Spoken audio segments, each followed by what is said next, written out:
Tiga objektif asas kawalan kerosakan adalah: 1. Pencegahan. 2. Minimisasi. 3. Pembinaan semula. Pencegahan bermaksud mengambil semua langkah awal yang praktikal, seperti mengekalkan integriti kalis air, menyediakan daya apungan dan kestabilan simpanan sebelum kerosakan berlaku. Minimisasi adalah untuk meminimumkan dan melokalisasikan kerosakan dengan mengambil langkah-langkah untuk mengawal banjir, memelihara kestabilan dan daya apung. Pemulihan adalah untuk mencapai secepat mungkin pembaikan kecemasan atau pemulihan selepas berlakunya kerosakan. Pemulihan memerlukan mendapatkan semula margin kestabilan dan daya apung yang selamat.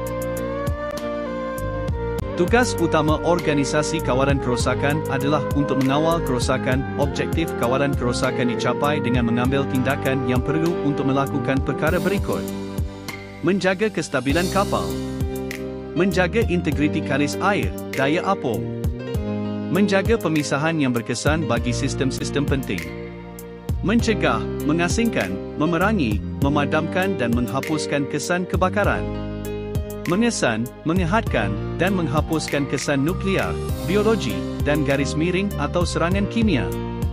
Bantu dalam penjagaan anggota yang cedera. Lakukan pembaikan cepat pada struktur dan peralatan. Terdapat dua jenis banjir dikategorikan: kebanjiran besar, jumlah air yang banyak; kebanjiran kecil, jumlah air yang sedikit. Kebanjiran besar. Jika kapal telah mengalami kerosakan bawah air yang teruk, ruang kecil akan pecah teruk dan sepenuhnya tenggelam.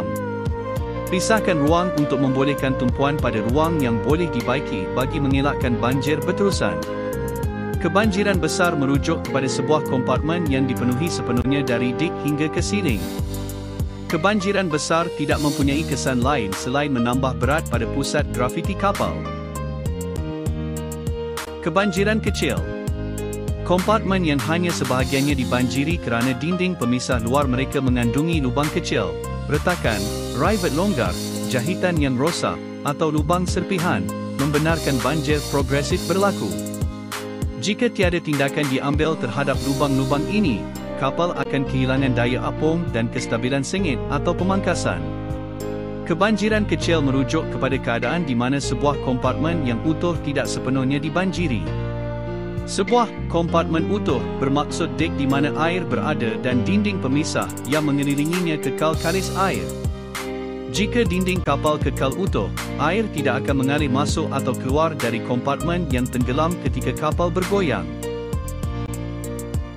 Prosedur kecemasan sekiranya berlaku banjir, kru kapal harus maklumkan kepada kapten, bunyikan isyarat stesen kecemasan, tutup semua pintu kedap air perlahankan atau matikan enjin utama, berkumpul di stesen kawalan kerosakan, sediakan bot penyelamat atau rakit penyelamat serta peralatan menyelamat yang lain.